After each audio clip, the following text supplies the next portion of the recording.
Hello all, ഇന്ന് നമ്മൾ നോക്കുന്നത് സ്യൂഡോമോണാസിന്റെ antigenic structure and virulence factors ആണ്. നമുക്ക് ഇതിനെ പറ്റി ഡീറ്റെയിൽ ആയിട്ട് നോക്കാം.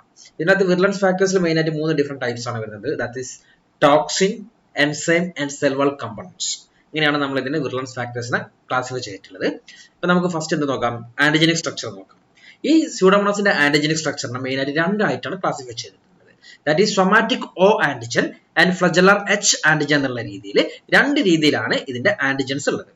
ഓക്കെ, നമുക്ക് ഇതിനെ പറ്റി ഓരോന്നായിട്ട് നോക്കാം. First one is the somatic O antigen.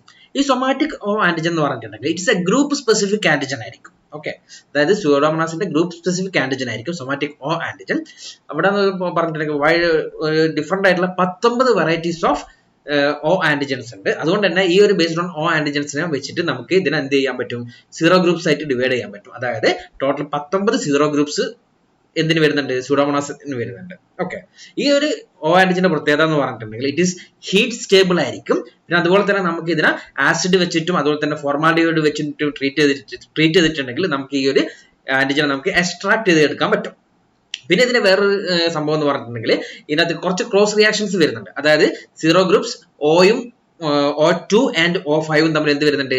Cross reaction വരുന്നുണ്ട്. ആന്റിജനിക് സിമിലാരിറ്റീസ് ഉള്ളതുകൊണ്ട് തന്നെ antigenic cross reaction exist between the zero groups O2 and zero groups O5 of Pseudomonas species. Okay, പിന്നെ അതുപോലെ തന്നെ നമ്മൾ ക്ലിനിക്കൽ സാമ്പിൾസിന് ഏറ്റവും കൂടുതൽ ഐസൊലേറ്റ് ചെയ്യുന്ന സീറോ ടൈപ്സ് എന്ന് പറഞ്ഞിട്ടുണ്ടെങ്കിൽ O6 O11 ആണ്. ഇനി അതേ സമയത്ത് തന്നെ ഈ ഹോസ്പിറ്റൽ അക്വേർഡ് ഇൻഫെക്ഷൻ ഏറ്റവും കൂടുതൽ കണ്ടുവരുന്നതും O11 ആണ്. ഓക്കെ, ഇത്രയാണ് സ്യൂഡോമോണാസിന്റെ ഒ ആന്റിജൻസിന്റെ അകത്ത് വരുന്നത്. ദെൻ എച്ച് ആന്റിജൻസ് വരുന്ന സമയത്ത് നിങ്ങൾക്ക് അറിയാം എന്താണ്? H is A flagellar H antigen ആണ്. അതുകൊണ്ട് തന്നെ ഫ്ലജല്ല അതുകൊണ്ട് തന്നെ എന്താണ്? ഇറ്റ് ഈസ് ഹീറ്റ് ലബേൽ ആയിരിക്കും. ഇവിടെ എന്ന് പറഞ്ഞിട്ടുണ്ടെങ്കിൽ രണ്ട് ഡിഫറെന്റ് വെറൈറ്റീസ് ഓഫ് എച്ച് ആന്റിജൻസിന് നമുക്ക് സ്യൂഡോമോണാസിന് പ്രസന്റ് ആണ്. ഇതാണ് ഇതിന്റെ വിർലൻസ് ഫാക്ടേഴ്സ് എന്ന് പറഞ്ഞിട്ടുണ്ടെങ്കിൽ വിർലൻസ് ഫാക്ടേഴ്സിനകത്ത് ഫ്ലജല്ല വരുന്നുണ്ട്, പൈല വരുന്നുണ്ട്, ആൽജിനേറ്റ് സംഭവം വരുന്നുണ്ട്, ദെൻ ടൈപ്പ് 3 സെക്രട്ടറി സിസ്റ്റം വരുന്നുണ്ട്, ദെൻ ആൽക്കലൈൻ പ്രോട്ടിയസ് എൻസൈം വരുന്നുണ്ട്, ഇലാസ്റ്റേസ് വരുന്നുണ്ട്, ഫോസ്ഫോലിപ്പേസ് വരുന്നുണ്ട്, എക്സോടോക്സിൻ എ വരുന്നുണ്ട്, പിന്നെ പ്രോസയാനിൻ നടന്ന സംഭവങ്ങളും കാര്യങ്ങളൊക്കെ വരുന്നുണ്ട്. ഇതിനെപ്പറ്റി നമുക്ക് ഡീറ്റെയിൽ ആയിട്ട് തൊട്ടടുത്ത ക്ലാസ്സിൽ മുതൽ നമുക്ക് നോക്കാൻ പറ്റും. നമുക്ക് ഇതിനെപ്പറ്റി നോക്കുന്ന സമയത്ത് ഇതിന്റെ വിർലൻസ് ഫാക്ടേഴ്സിനെ നമ്മൾ മെയിൻ ആയിട്ട് 3 ആയിട്ടാണ് ക്ലാസിഫൈ ചെയ്തിട്ടുള്ളത്. That is toxin, enzymes and cell wall components എന്നുള്ള രീതിയിൽ 3 ആയിട്ടാണ് ഇതിന്റെ ആന്റിജനിക് സ്ട്രക്ചർ ഈ 3 ആയിട്ടാണ് ഇതിന്റെ വിർലൻസ് ഫാക്ടേഴ്സിനെ നമ്മൾ ക്ലാസിഫൈ ചെയ്തിട്ടുള്ളത്. ഇന്നത്തെ toxins include exotoxin A and exotoxin S and T. Then enzymes include elastase, alkaline protease, phospholipase C and rhamnolipids. Then cell wall components include pili and loose slime layer, lipopolysaccharides and pyocyanin. ഇങ്ങനെ 4 components ആണ് main ആയിട്ട് cell wall കമ്പോണൻസിനകത്ത് വരുന്നത്. അതായത് total virulence factors എന്ന് പറഞ്ഞിട്ടുണ്ടെങ്കിൽ 3 എണ്ണം. That is toxins, enzymes and cell wall components. നമുക്ക് ഇതിനെ പറ്റി ഓരോന്നായിട്ട് നോക്കാം. First one is the toxin. Toxin നമ്മൾ പറഞ്ഞിട്ടുണ്ടായിരുന്നു 2 ടൈപ്പ് ഉണ്ട്. എക്സോടോക്സിൻ എ ഉണ്ട് എന്ന് പറഞ്ഞു. നമുക്ക് ഓരോന്നായിട്ട് നോക്കാം. ഇതെന്ന് പറഞ്ഞിട്ട് സ്യൂഡോമോണാസിന്റെ ഓർഗാൻസ് ആണ്. ഇത് എക്സോടോക്സിൻ എ പ്രൊഡ്യൂസ് ചെയ്യുന്നുണ്ട്. ഇത് എന്തിലേക്ക് ലീഡ് ചെയ്യുന്നുണ്ട്? ടിഷ്യൂ നെക്രോസിസിലേക്ക് ലീഡ് ചെയ്യുന്നുണ്ട്. നമുക്ക് ഇതിനെ പറ്റി ഡീറ്റെയിൽ ആയിട്ട് നോക്കാം. ഈ എക്സോടോക്സിൻ എ എന്ന് പറഞ്ഞിട്ടുണ്ടെങ്കിൽ it is the one of the predominant virulence factors produced by Pseudomonas aeruginosa. And it able to cause tissue damage. അതാണ് നമ്മൾ നേരത്തെ ഡയഗ്രത്തിൽ കാണിച്ചത്. able to cause tissue necrosis എന്നുള്ള രീതിയിൽ. അതുപോലെ തന്നെ എന്ന് വെച്ചാൽ ടിഷ്യൂ ഡാമേജ്, പിന്നെ അതുപോലെ തന്നെ ക്രോണിക് പൾമണറി ഇൻഫെക്ഷന്റെ കേസിലും എന്ത് വരുന്നുണ്ട്? നമ്മുടെ ഈ എക്സോടോക്സിൻ റെസ്പോൺസിബിൾ ആണ്. ഇതെന്ന് പറഞ്ഞിട്ടുണ്ടെങ്കിൽ അത് കൂടാണ്ട് എവിടെ കാണാൻ പറ്റും? നമ്മുടെ dermatonecrosis in burns wound infections. അതായത് ബേൺസ് വൂണ്ട് ഒക്കെ ആണെങ്കിൽ അവിടെ ഡെർമറ്റോ നെക്രോസിസ് ഉണ്ടാവാനുള്ള ചാൻസസ് കൂടുതലാണ് due to the production of this powerful exotoxin A. പിന്നെ അതുപോലെ തന്നെ നമ്മുടെ കോർണിയയിലൊക്കെ ഒക്കുലർ ഇൻഫെക്ഷൻസും ഉണ്ടെങ്കിൽ അവിടെയും ടിഷ്യൂ നെക്രോസിസ് ഉണ്ടാവാനുള്ള ചാൻസസ് കൂടുതലാണ്. ദെൻ ഇതിന്റെ വേറൊരു പ്രത്യേകത എന്ന് പറഞ്ഞിട്ടുണ്ടെങ്കിൽ നമ്മുടെ ഓവറോൾ ഈ ഒരു എക്സോടോക്സിന്റെ ഫലമായിട്ട് എക്സോടോക്സിൻ എയുടെ ഫലമായിട്ട് ഹോസ്റ്റിന്റെ ഓവറോൾ ഇമ്മ്യൂൺ സ്റ്റാറ്റസ് അവിടെ ലോവേഡ് ചെയ്യാനുള്ള കപ്പാസിറ്റിയും ആർക്കുണ്ട്? ഈ സ്യൂഡോമോണാസിന് വരുന്നുണ്ട്. Then exotoxin S and T, ഇതും ആരാണ് പ്രൊഡ്യൂസ് ചെയ്യുന്നത്? സ്യൂഡോമോണാസ് എറോജിനേസ് ആണ് പ്രൊഡ്യൂസ് ചെയ്യുന്നത്. ദിസ് ടോക്സിൻ ഇതിന് വേറൊരു പ്രത്യേകത എന്ന് പറഞ്ഞിട്ടുണ്ടെങ്കിൽ ഇതിന് എന്തുള്ള ആക്ടിവിറ്റി ഉണ്ട്? അതായത് അഡിനോസിൻ ഡൈഫോസ്ഫേറ്റ് റൈബോസിൽ ട്രാൻസ്ഫറേസ് ആക്ടിവിറ്റി ഉണ്ട്. അത് ഇതിന് മാത്രമുള്ള പ്രത്യേകതയാണ്. That is exotoxin S and T. അതിന്റെ ഫലമായിട്ട് എന്ന് പറഞ്ഞിട്ടുണ്ടെങ്കിൽ ഇത് എന്തിനെ ഹെൽപ്പ് ചെയ്യും? ബാക്ടീരിയയുടെ സ്പ്രെഡ് ഓഫ് ഇൻഫെക്ഷനെയും പിന്നെ അതുപോലെ തന്നെ ടിഷ്യൂ കൂടി ഇൻവേഷനും എന്ത് ചെയ്യുന്നുണ്ട്? ഈ ഒരു എക്സോടോക്സിൻ എസും ടിയും ഹെൽപ്പ് ചെയ്യുന്നുണ്ട്. പിന്നെ അതുപോലെ തന്നെ ഇത് എന്തിലേക്ക് ലീഡ് ചെയ്യുന്നുണ്ട്? നമ്മുടെ എപ്പിത്തീലിയൽ സെൽസിന്റെ ഡാമേജിനെയും ഇത് ഈ എക്സോടോക്സിൻ എസിന്റെയും ടിന്റെയും പ്രൊഡക്ഷൻ ഹെൽപ്പ് ചെയ്യുന്നുണ്ട്. The second one is the elastase. Elastase എന്ന് പറഞ്ഞിട്ടുണ്ടെങ്കിൽ എന്താണ്, ഇലാസ്റ്റിക് കണ്ടെയ്നിങ് ടിഷ്യൂ എന്ത് ചെയ്യും, ഡിസ്ട്രക്ഷൻ ചെയ്യും. ഓക്കെ, അത് ക്ലീവ് ചെയ്ത് കളയാണ് സംഭവിക്കുന്നത്. ഇവിടെ എന്ന് പറഞ്ഞിട്ടുണ്ടെങ്കിൽ രണ്ട് ടൈപ്പ് ഓഫ് ഇലാസ്റ്റേസ് ഉണ്ട്. ദാറ്റ് ഈസ് ഒന്ന് സെറൈൻ പ്രോട്ടിയസ് ഇലാസ്റ്റേസും, അതിന് പറയുന്ന പേരാണ് ലാസ് എ എന്നും. Second one is the zinc മെറ്റലോ പ്രോട്ടിയസും ആണ്. That is known as las B എന്നാണ് പറയുന്നത്. ഇത് രണ്ടും എന്താണ്, ഒപ്പരാണ് ആക്ട് ചെയ്യുന്നുണ്ടാവുക. ഇത് രണ്ടും എന്തിനെ ഹെൽപ്പ് ചെയ്യുന്നുണ്ട് എന്ന് പറഞ്ഞിട്ടുണ്ടെങ്കിൽ നമ്മുടെ ഇലാസ്റ്റിൻ കണ്ടെയ്നിങ് ടിഷ്യൂവിന്റെ മുകളിലുള്ള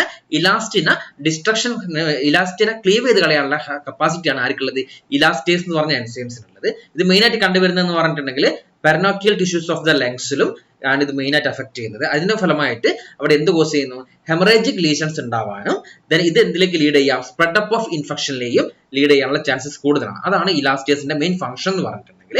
പിന്നെ വേറൊരു ഫംഗ്ഷൻ എന്ന് പറഞ്ഞിട്ടുണ്ടെങ്കിൽ ഇലാസ്റ്റേസിന് എന്തുള്ള ആക്ടിവിറ്റി ഉണ്ട്, നമ്മൾ നേരത്തെ പറഞ്ഞു സ്പ്രെഡ് ഓഫ് ഇൻഫെക്ഷനെയും പിന്നെ ടിഷ്യൂ ഡാമേജിനെയും ഉണ്ടാക്കാനുള്ള ചാൻസസ് കൂടുതലാണ്. അത് മെയിൻ ആയിട്ട് കണ്ടുവരുന്നത് അക്യൂട്ട് ഇൻഫെക്ഷന്റെ കേസിലാണ്.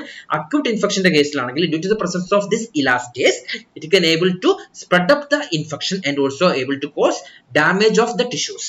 ഓക്കെ, പിന്നെ അത് കൂടാണ്ട് എന്ന് പറഞ്ഞിട്ടുണ്ടെങ്കിൽ എന്തിനേയും കൂടി ആക്ട് ചെയ്യും, ഇത് നേരെ പോയിട്ട് നമ്മുടെ കോംപ്ലിമെന്റിന്റെ പല പല കമ്പോണൻസ് ഓഫ് ദ കോംപ്ലിമെന്റിനെയും പോയിട്ട് ആക്ട് ചെയ്തിട്ട് അതിനെന്ത് ചെയ്യും, അതിനെ ഇനാക്ടിവേഷൻ ചെയ്യാനുള്ള കപ്പാസിറ്റി ഉണ്ട്. പിന്നെ അതുപോലെ തന്നെ ഒരു ബാക്ടീരിയ വന്നിട്ടുണ്ട്, അതിന്റെ അടുത്തേക്ക് ന്യൂട്രോഫിൽ വരും അല്ലെ, അതിനെ എൻഗൾഫ്മെന്റ് ചെയ്യാൻ വേണ്ടിയിട്ട്. അങ്ങനെയുള്ള ഈ ന്യൂട്രോഫിൽസിന്റെ അട്രാക്ഷൻ, അതായത് സ്കീമോടാറ്റിക് ആക്ടിവേഷൻ ഓഫ് ന്യൂട്രോഫിൽസിന് എന്ത് സംഭവിക്കുന്നു, ഇതങ്ങ് due to presence of this elastase it can inhibit the chemotactic activities of neutrophils. അതായത് എന്താണ്, ഒരു ബാക്ടീരിയ വരുന്നു, അവിടെ എന്താണ് ഒരു കെമിക്കൽ സിഗ്നൽസ് പ്രൊഡ്യൂസ് ചെയ്യുന്നു. ഇത് നേരെ ആര് മനസ്സിലാക്കുന്നു, ന്യൂട്രോഫിൽ മനസ്സിലാക്കുന്നു. ആ ന്യൂട്രോഫിൽ ഈ ഒരു പർട്ടിക്കുലർ ബാക്ടീരിയ അടുത്തേക്ക് മൂവ് ചെയ്തിട്ട് എൻഗൾഫ്മെന്റ് ചെയ്യാം അല്ലെ. ആ ഒരു സിഗ്നലിനെ ആര് ബ്ലോക്ക് ചെയ്ത് കളയും, ഈ ഒരു ഇലാസ്റ്റേസ് എന്ന് പറഞ്ഞ എൻസൈം ആ ഒരു സിഗ്നലിനെ ബ്ലോക്ക് ചെയ്ത് കളയും. അതുകൊണ്ട് ഫലമായിട്ട് എന്ത് സംഭവിക്കില്ല, ഇവിടുന്ന് ന്യൂട്രോഫിൽ ഇതിന് വന്ന് എൻഗൾഫ്മെന്റ് ചെയ്യത്തില്ല. ഓക്കെ, ഇതാണ് അക്യൂട്ട് ഇൻഫെക്ഷന്റെ കേസിൽ സംഭവിക്കുന്നത്. ഇനി അതേ സമയത്ത് ക്രോണിക് ഇൻഫെക്ഷന്റെ കേസിലാണെങ്കിൽ എന്ന് പറഞ്ഞിട്ടുണ്ടെങ്കിൽ ഈ സ്യൂഡോമോണാസിന്റെ ഇൻഫെക്ഷന്റെ ഫലമായിട്ട് ഇത് എന്തിലേക്ക് പ്രൊഡക്ഷൻ ഉണ്ടാവും, ഇതെന്ന് പറഞ്ഞിട്ടുണ്ടെങ്കിൽ ആന്റിബോഡീസിന്റെ പ്രൊഡക്ഷൻ ഉണ്ടാവും. എന്തിന് അഗേൻസ്റ്റ് ആയിട്ടുള്ള, നമ്മുടെ എൻസൈംസും പിന്നെ അതുപോലെ തന്നെ എൻസൈംസ് ആയിട്ടുള്ള ഈ ലാസ്റ്റ് വീക്ക് അഗേൻസ്റ്റ് ആയിട്ടുള്ള ആന്റിബോഡി പ്രൊഡക്ഷൻ ഉണ്ടാവുന്നു. പിന്നെ അതുപോലെ തന്നെ എന്ന് വെച്ച് കഴിഞ്ഞാൽ നമ്മൾ ഇമ്മ്യൂൺ കോംപ്ലക്സിന്റെ ഡെപ്പോസിഷൻ, അതായത് ഇൻഫെക്റ്റഡ് ടിഷ്യൂവിന്റെ മുകളിൽ ഇമ്മ്യൂൺ കോംപ്ലക്സിന്റെ ഡെപ്പോസിഷനും ഈ ഒരു ഇലാസ്റ്റേസ് മെയിൻറ്റെയിൻ ചെയ്യുന്നുണ്ട്. Next one is the alkaline protease. ഇതെന്ന് പറഞ്ഞിട്ടുണ്ടെങ്കിൽ മെയിൻ ആയിട്ട് it is mainly responsible for the destruction of tissue and also dissemination of Pseudomonas infection. അതായത് ടിഷ്യൂ ഡിസ്ട്രക്ഷനെയും അതുപോലെ തന്നെ ഇൻവേഷനും ഹെൽപ്പ് ചെയ്യുന്ന ഒരു എൻസൈമാണ് ആൽക്കലൈൻ പ്രോട്ടിയേസസ് എന്ന് പറഞ്ഞിട്ടുണ്ടെങ്കിൽ ഇത് എന്തിനെ ഇന്റർഫിയർ ചെയ്യും, നമ്മുടെ ഹോസ്റ്റ് ഇമ്മ്യൂൺ സ്റ്റാറ്റസിനെ ഇന്റർഫിയർ ചെയ്യുന്നുണ്ട്. Then phospholipase C. ഈ ഫോസ്ഫോലിപ്പേസ് സി എന്ന് പറഞ്ഞിട്ടുണ്ടെങ്കിൽ it is A heat labile haemolysin ആണ്. ഇത് മെയിൻ ആയിട്ട് എന്ന് പറഞ്ഞിട്ടുണ്ടെങ്കിൽ എന്തിനു സംഭവിക്കും, ഫോസ്ഫോലിപ്പേസ് എന്ത് ചെയ്യും, നമ്മുടെ ലിപ്പിഡിനെയും അതുപോലെ തന്നെ ലെസിത്തിനെയും ബ്രേക്ക് ഡൗൺ ചെയ്യും. ഓക്കെ, ഇത് ഹീറ്റ് ലെവൽ hemolysin. Next one is the rhamnolipid എന്ന് പറഞ്ഞ എൻസൈം ഉണ്ട്. ഈ റാംനോലിപ്പിഡ് എന്ന് പറഞ്ഞാൽ എന്താ, it's a heat stable hemolysin ആയിരിക്കും. ഫോസ്ഫോലിപ്പേസ് എന്തായിരുന്നു, ഹീറ്റ് ലെവൽ ഹീമോലൈസിൻ ആണെങ്കിൽ റാംനോലിപ്പിഡ് എന്തായിരിക്കും, ഹീറ്റ് സ്റ്റേബിൾ ഹീമോലൈസിൻ ആയിരിക്കും. ഇതും എന്തിനെ ലൈസ് ചെയ്യും, നമ്മുടെ ലെസ്റ്റിൻ കണ്ടെയ്നിങ് ടിഷ്യൂനെ ബ്രേക്ക് ചെയ്യാനുള്ള കപ്പാസിറ്റി വരുന്നുണ്ട്. ഇത്രയാണ് എൻസൈംസിന്റെ അകത്ത് വരുന്നത്. Next one is the cell wall components. ഈ സെൽ വാൾ കമ്പോണൻസിൽ മെയിൻ ആയിട്ട് വരുന്നത് എന്തുണ്ടാവും, പൈല ഉണ്ടാവും, സ്ലൈം ലെയർ ഉണ്ട്, ലിപ്പോപോളിസാക്കറൈഡ്സ് ഉണ്ട് ആൻഡ് പയോസയാനിൻ ഉണ്ട്. ഇങ്ങനെ 4 കമ്പോണൻസ് ആണ് മെയിൻ ആയിട്ട് സെൽ വാൾ കമ്പോണൻസിന്റെ അകത്ത് വരുന്നത്. ഇതിനകത്ത് പൈല എന്തിനാണെന്ന് നിങ്ങൾക്ക് അറിയാം, എന്താണ് mainly used for the attachment or അഡ്ഹഷന് വേണ്ടിയിട്ടാണ് യൂസ് ചെയ്യുന്നത് പൈല. ദെൻ സ്ലൈം ലെയർ ഉണ്ട്. എന്താണ് സ്ലൈം ലെയർ എന്ന് പറഞ്ഞിട്ടുണ്ടെങ്കിൽ ക്യാപ്സൂളിന്റെ സെയിം ഫംഗ്ഷൻ തന്നെയാണ് സ്ലൈം ലെയറിന് വരുന്നത്.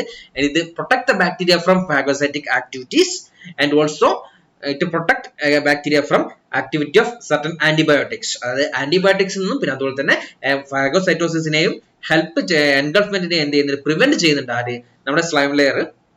Then lipopolysaccharide or LPS, it acts as a powerful endotoxin like other gram negative bacteria. Then pyocyanin നമ്മൾ നേരത്തെ കണ്ടിട്ടുണ്ടായിരുന്നു, it's A pigment. It is a pigment produced by Pseudomonas species, Pseudomonas aeruginosa.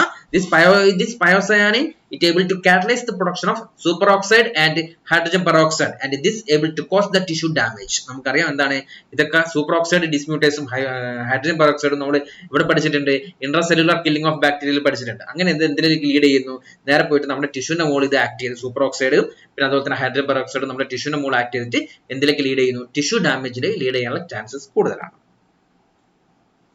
നമുക്കിതിന്റെ virulence factors ഓരോന്നായിട്ട് നമ്മൾ ഇത്രയും പഠിച്ച കാര്യങ്ങളൊക്കെ തന്നെയാണ് ഇവിടെ കാണിച്ചിട്ടുള്ളത്. ഇത് വിർലൻസ് ഫാക്ടേഴ്സും അതിന്റെ എഫക്റ്റ് ആണ്. ദാറ്റ് ഈസ് ടോക്സിൻസിന്റെ അകത്ത് വരുന്നത് exotoxin A, it able to cause tissue damage mainly in chronic pulmonary infection and also dermatonecrosis in burn and wound infections and a destruction of cornea in ocular infection and able to cause immunosuppression. The next one is the exotoxin S and T. This exotoxin is also known as exoenzymes S and T എന്ന് പറയുന്നുണ്ട്. It also ഇതിന്റെ main function എന്ന് പറഞ്ഞിട്ടുണ്ടെങ്കിൽ adenosine diphosphate റൈബോസിൽ transferase activity ആണ്. and it also inhibit protein synthesis and cause immunosuppression. The next one is the enzymes. First വരുന്ന elastase. It destroys elastin present in the elastin containing tissues. An example ആണ് elastin containing tissues. Example ആണ് skin, lung tissue, blood vessels, etc. And also it also destroy immunoglobulins and also complement factor അല്ലെങ്കിൽ complement components destruction ചെയ്യാനുള്ള capacity elastase ഉണ്ട്. The next one alkaline protease able to cause tissue destruction, inactivation of interferons. Then phospholipase C able to cause tissue destruction by breakdown of lipid and lecithin. Then rhamnolipid breakdown lecithin containing tissues. The next one is the cell wall components. First one is the pile, mainly used for attachment to the bacterial next one is the cell wall components. It is mainly used for cell wall components. നമ്മൾ first നോക്കുന്ന pile ആണ്. It is mainly used for attachment to the epithelial cells. Then slime layer, it inhibit antibiotic killing of bacteria and also inhibit phagocytosis. Then lipopolysaccharide, it is an endotoxic activity. Then pyocyanin, it is the pigment production, it able to cause tissue damage and inflammation. Then alginate like exopolysaccharide, it is mainly responsible for the mucoid phenotype, that is mucoid nature of Pseudomonas. ഇത്രയാണ് ഇതിന്റെ main ആയിട്ട് വരുന്ന virulence factors എന്ന് പറഞ്ഞിട്ടുണ്ടെങ്കിൽ. Okay, ഇത് virulence ഫാക്ടേഴ്സിന്റെ diagram ആണ്. That is toxin A ഉണ്ട്, ഹീമോലൈസിൻ, പിഗ്മെന്റ്സ് ഉണ്ട്, പ്രോട്ടിയേസ് ഉണ്ട്, എക്സോഎൻസൈം എസ് ഉണ്ട്, ല്യൂക്കോസിഡിൻ ഉണ്ട്. Then pilus, it is mainly used for attachment. Then alginate main ആയിട്ട് ഇത് കാണുന്നത് വെച്ചാൽ സിസ്റ്റിക് ഫൈബ്രോസിസിന്റെ കേസിൽ പിന്നെ അതുപോലെ തന്നെ ആന്റിഫാഗോസൈറ്റിക് ആക്ടിവിറ്റി ഒക്കെ പ്രൊവൈഡ് ചെയ്യുന്നുണ്ട്. Then endotoxin able to cause ഷോക്കിലേക്ക് ലീഡ് ചെയ്യാം. Then flagella, it is mainly used for the motility of bacteria. This is also other virulence determinants. ഇതിന് എക്സ്ട്രാ സെല്ലുലർ പോളിസാക്കറൈഡ്സ് ഉണ്ട്, that is example is alginate കാര്യങ്ങളൊക്കെയാണ് വരുന്നത്. Then powerful endotoxin ആയിട്ടുള്ള ലിപ്പോപോളിസാക്കറൈഡ്സ് ഉണ്ട്. Then small molecules ആയിട്ടുള്ള പയോസയനിൻ, ഹൈഡ്രോസയനൈഡ് ഒക്കെ കാണുന്നുണ്ട്. Then ഫ്ലജല്ലം ഉണ്ട്. ദെൻ ടൈപ്പ് 3 സെക്രട്ടറി സിസ്റ്റംസ് വരുന്നുണ്ട്. Then type 3 secretary system വരുന്നുണ്ട്. Then type 6 secretary system വരുന്നുണ്ട്. പിന്നെ അതുപോലെ തന്നെ പൈലസ് വരുന്നുണ്ട്, mainly used for attachment. Then secreted extracellular factors ആയിട്ടുള്ള കോഎൻസൈം ആൻഡ് ഇലാസ്റ്റേസ് ഉണ്ട്, റാംനോലിപ്പിഡ്, ഹീമോലൈറ്റിക്, ഫോസ്ഫോലിപ്പേസ് സി കാര്യങ്ങളൊക്കെ വരുന്നുണ്ട്. ഇതൊക്കെയാണ് ഇതിന്റെ മെയിൻ ആയിട്ട് വരുന്നത് വിർലൻസ് ഫാക്ടേഴ്സ് എന്ന് പറഞ്ഞിട്ടുണ്ടെങ്കിൽ. ഇത്രയാണ് നമ്മുടെ ഇന്നത്തെ ക്ലാസ്സിൽ വരുന്നത്. ബാക്കി നമുക്ക് അടുത്ത ക്ലാസ്സിൽ എടുക്കാം. ഓക്കെ.